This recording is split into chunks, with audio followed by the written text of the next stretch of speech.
Shalom, shalom, brothers and sisters. This is Will, son of Yah, coming at you all today with another video.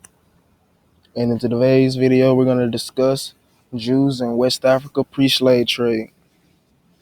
Today, I'm just going to bring out a few of the tribes that were taken into slavery, or the well-known tribes that were taken into slavery, and how they are in fact Hebrew Israelites and how they migrated into West Africa over times from Jerusalem, or what they call the Middle East, due to fleeing and persecution.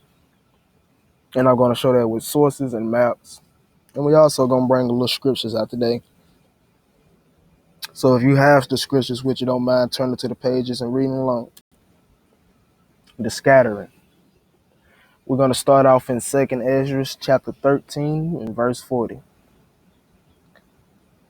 And it reads, "Those are the 10 tribes which were carried away captive, away prisoners out of their own land in the time of Osei the king, whom Salmanassar the king of Assyria led away captive, and he carried them over the waters. And so they came into another land, but they took counsel amongst themselves that they would leave the multitude of the heathen and go forth into another land, forth into another country where never mankind dwelt, that they might there keep their statutes, which they never kept in their own land. And they entered into the Euphrates by the narrow places of the river. For the Most High then showed them signs, and he held still the flood till they passed over. For through that country there was a great way to go, namely a year and a half, and the same region is called Ancestral. Then dwelt there until latter time, and now when they shall begin to come." So let's break down this verse, or these verses. It tells us that the 10 tribes were led away captive into Assyria. Well, it doesn't say that, but let's use common sense. Where would the king of Assyria take them besides Assyria? So they were taken to Assyria during the time of Osei the king, but when they got there, they decided that they were going to go further into another land, that maybe there they'll keep their statutes. So let's just put this into perspective. Okay, they leave Jerusalem. There's Samaria. They leave Jerusalem, and they go up to Assyria. And it says that they decided to go into a further land, and they entered through the Euphrates by the narrow places of the river. So they went back west and fled further into Africa, or some would like to say down into Saudi Arabia. But let's continue. I'm going to show a source that compares to this verse, or this verse. So let's continue. And this source is from Origins of the Yoruba and the Lost Tribes of Israel. So I'm going to start off at the top. On the basis of the comparative studies between the dynastic traditions of the Koyo Yoruba and ancient Near Eastern history, the present articles claiming immigration from the Near East are basically correct. According to the Koyo Yoruba tradition, the ancestral Yoruba saw the Assyrian conquest of the Israelite kingdom from the 9th and the 8th centuries BC from the perspectives of the Israelites. After the fall of Samaria in 722 BC, they were deported to the eastern Syria and adopted the ruling Assyrian kings as their own. So let's go back to this picture real quick, this map real quick. They were deported from Samaria, which is in Israel, Jerusalem, all that is in Israel right here, and sent to Assyria, just like the scripture just said. So let's see. The collapse of the Assyrian Empire is, however, mainly seen through the eyes of the Babylonian conquistors of Nineveh in 612 BC. The second shift of perspective reflects the disillusion of the Israelites and Babylonian deportees from Syria, Palestine, toward the Assyrian oppressors. After the defeat of the Egypto-Assyrian forces at Carchemish, Carchemish in Syria in 605 BC, numerous deportees followed the fleeing Egypto-Assyrian troops to the valley before continuing their migration into sub-Saharan Africa.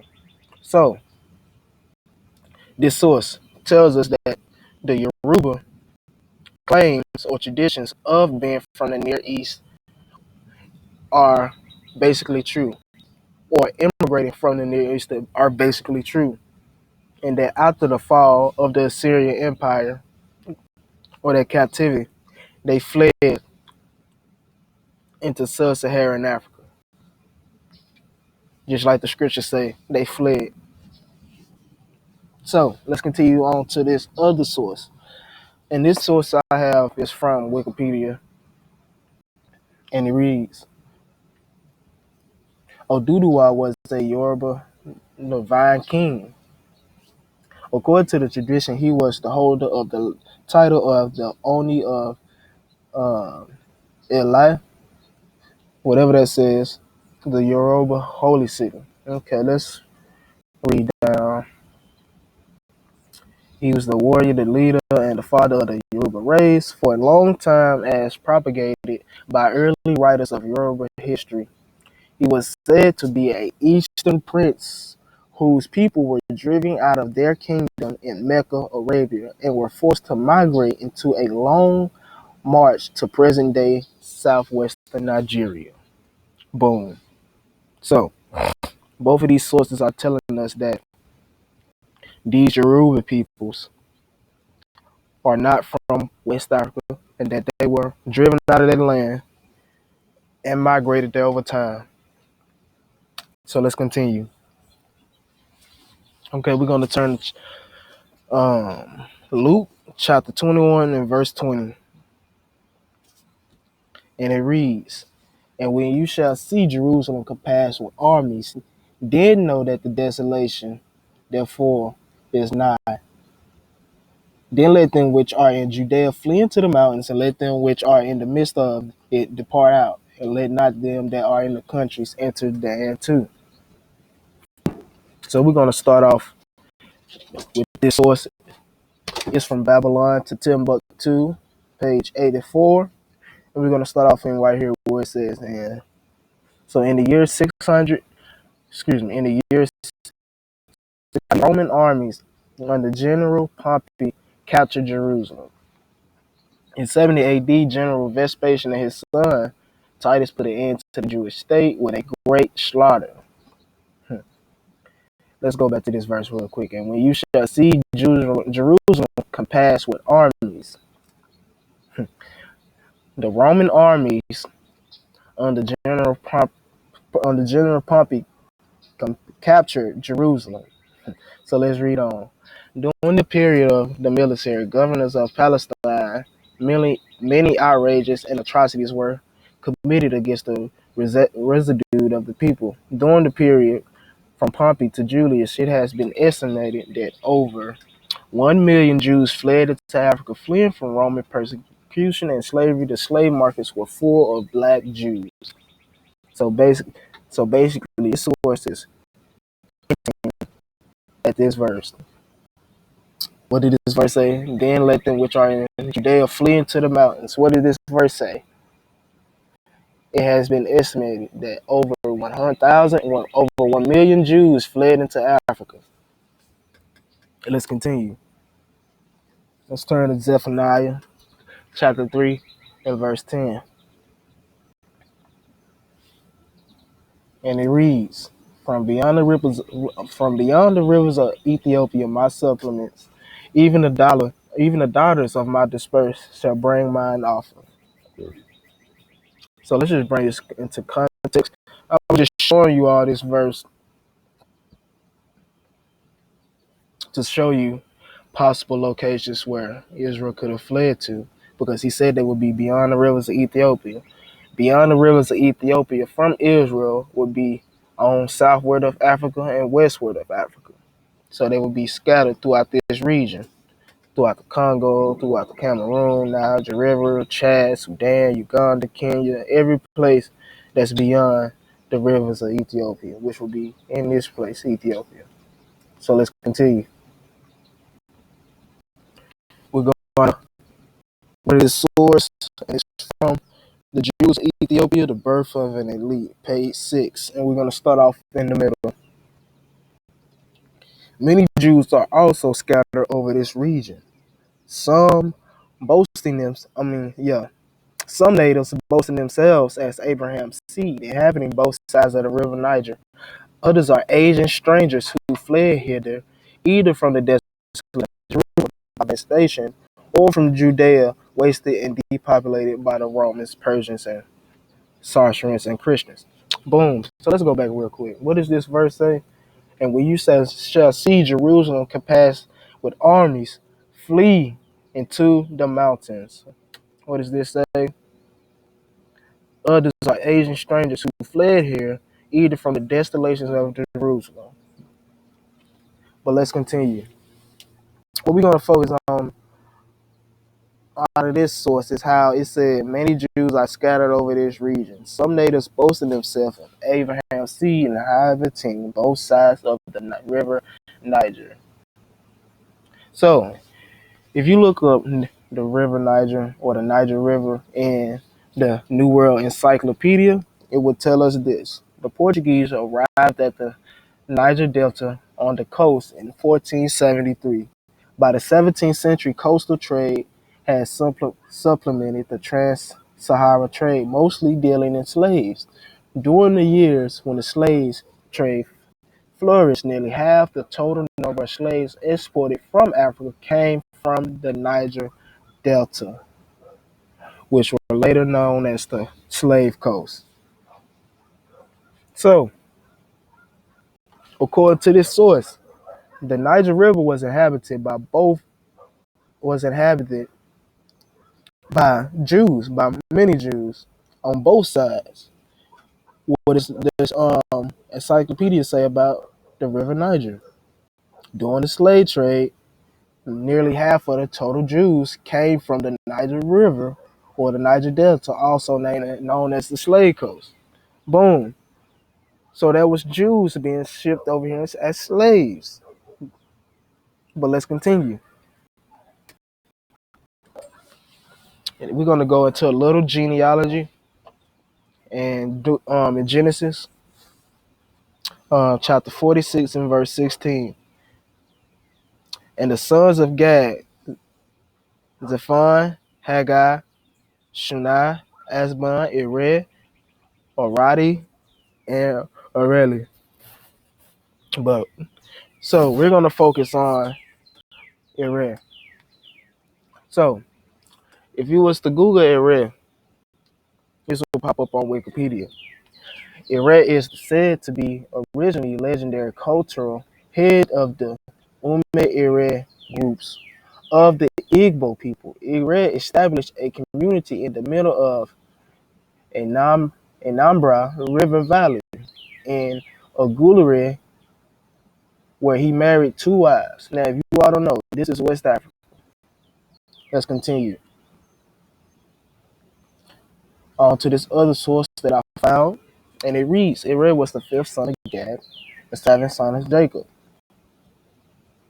He was said to have migrated from Egypt with a group of companions just before the exodus of the Israelites from Egypt thousands of years ago. Ered and his groups were said to have traveled by water and finally arrived to the confluence of Izu and Amaba, yeah, Amambala rivers located in present-day Ogulere, Anambra State. We were not told how long their voyage took to get to their promised land. What we were told is that Ered and his group were divinely instructed to make a confluence of Izu and Omambala rivers their final destination. So this tells us Ered, the son of Gad, who is from the 12 tribes of Israel, settled in West Africa, and is the father or the progenitor of the Igbo people who were heavily targeted in the slave trade. That's what they used to say. Oh, I want some of those Igbo. Give me one of them nice, strong Igbo slaves. Come to find out, they're descendants of Ere, who's the fifth son of Gad. Let's continue.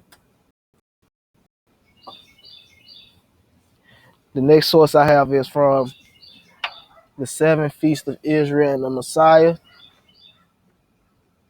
and it reads: Judah and Israel were considered outsiders in some of the foreign lands where the Most High had driven them. The tribes of Israel migrated to Africa before and after 70 AD. There they were spread into lower parts of Africa, sub-Saharan. Their land in Africa was called Negro land. There was an area called Negro land. There was an area in Negro land called the Kingdom of Judah. Some claim that the tribes of Africa worshiped foreign gods. They could not, therefore, be of Israel. Those who draw this conclusion have missed parts of the Bible about Israel idolatry, which is why we were sent into slavery. Let's continue. Second, the tribes of Israel living in Africa goes all the way back to BC times, at least to the times of Solomon. Although Africans saw Israel as African neighbors, outsiders, the white European Christians, European proselyte Jews, and Islam knew that they were the children of Israel fit for slavery. So they knew that we were fit for slavery. So let's continue on. So if you was to Google or go to Wikipedia or Google the Kingdom of Judah, this will pop up. The Kingdom of Judah, also spelled Huda, Weda, Oweda, blah blah blah, Judah. All of these punctuations and translations from different languages, but we know it's the same place. So the Kingdom of Judah was a kingdom on the coast of West Africa in what is now Benin. It was a major slave trading area. And this is straight from Wikipedia. What does this source say? European proselyte Jews and Islam knew that they were the children of Israel and were fit for slavery. What does this other source say? The Kingdom of Judah on the west coast of Africa was a major slave trading area. So boom, here's another place that they were targeting slaves from, who were actually Jews, descendants of Israel, children of Israel. This is what they don't want us to know. They don't tell us this. They just tell us we from Africa. They don't tell us who we were though. They don't tell us who the people they took from Africa were though. Let's continue. This is what's going on today in America. This is for us today because we just don't listen and we don't believe, but we just gonna keep bringing out the truth through sources, through maps, and through scripture. Oh, matter of fact, let me go back. Let me show you something before I forget about it.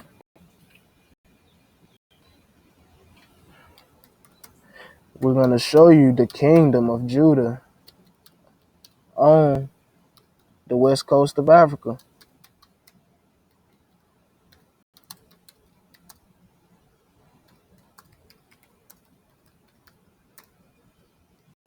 which is in the location of modern day Benin.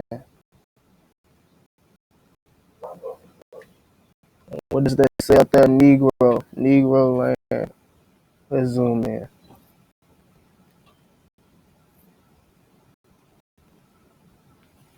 Okay. So if we zoom in right here in what is now modern day Benin on the west coast of Africa, what do you see? Kingdom of Judah. Kingdom of Judah or Weda, slave coast. So they had this on the map. This was labeled on the map. They knew who we were, and we were actually over there. But let's continue. We have to wake up. So we're going to read from Hosea 4 and 6. My people are destroyed for a lack of knowledge. Because thou hast rejected knowledge, I will also reject thee.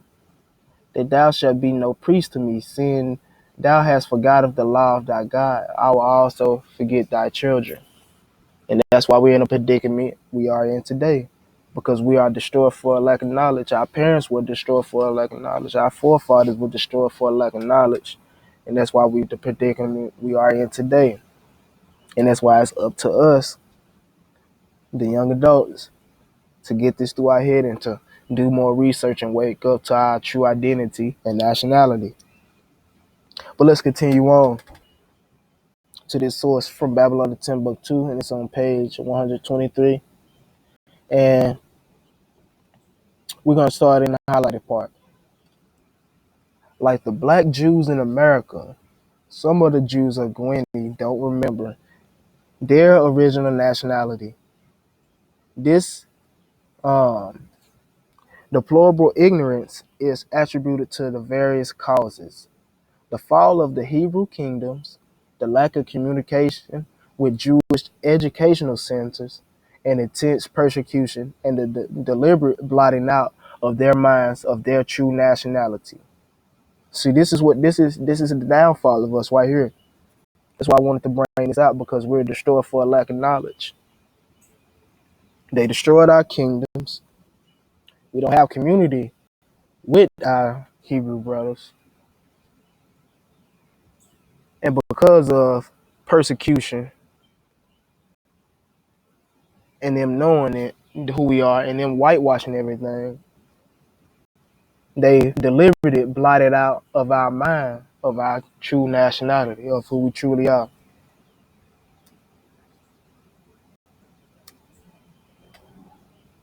And that's that. And that's just facts. But that's all I got for you all today. We're gonna wrap it up. Hope you all enjoyed.